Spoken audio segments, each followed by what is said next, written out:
Words of Aurobindo.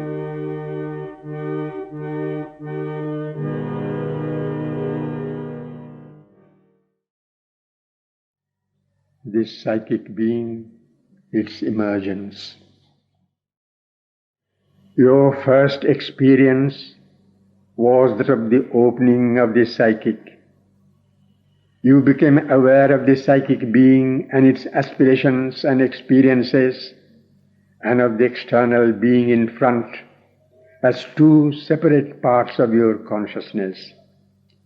You were not able to keep this experience because the vital was not purified and pulled you out into the ordinary external consciousness. Afterwards, you got back into the psychic and were at the same time able to see your ordinary vital nature, to become aware of its defects and to work by the power of the psychic for the purification. I wrote to you at the beginning that this was the way, for if the psychic is awake and in front, it becomes easy to remain conscious of the things that have to be changed in the external nature, and it is comparatively easy too to change them. But if the psychic gets veiled and retires in the background, the outer nature, left to itself, finds it difficult to remain conscious of its own wrong movements, and even with great effort cannot succeed in getting rid of them. You can see yourself, as in the matter of the food, that with the psychic active and awake, the right attitude comes naturally, and whatever difficulty there was soon diminishes or even disappears. I told you also at that time that there was a third part of the nature, the inner being, inner mind, inner vital, inner physical, of which you were not yet aware, but which must also open in turn. It is this that has happened in your last experience. What you felt as a part of you, yourself, but not your physical part, rising to meet the higher consciousness above, was this inner being.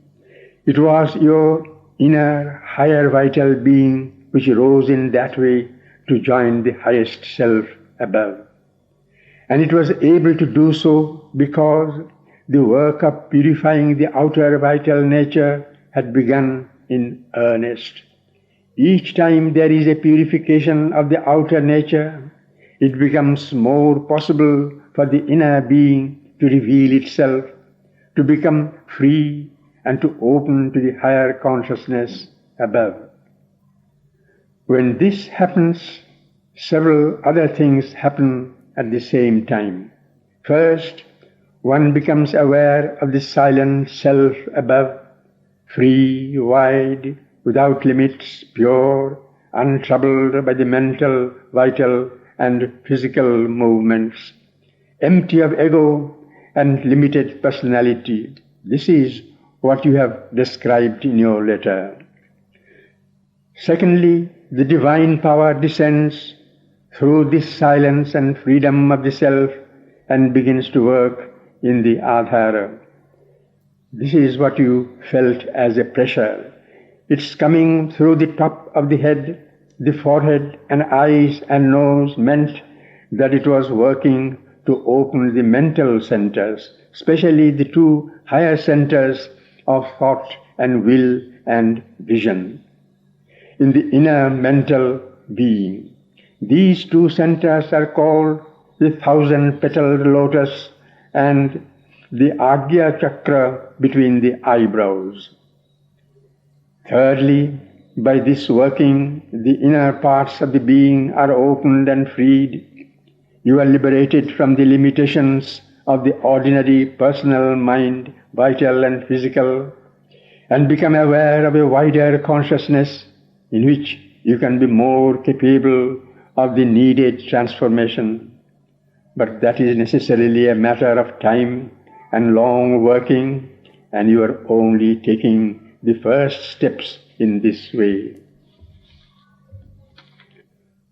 When one goes into the inner being, the tendency is to go entirely inside and lose consciousness of the outside world.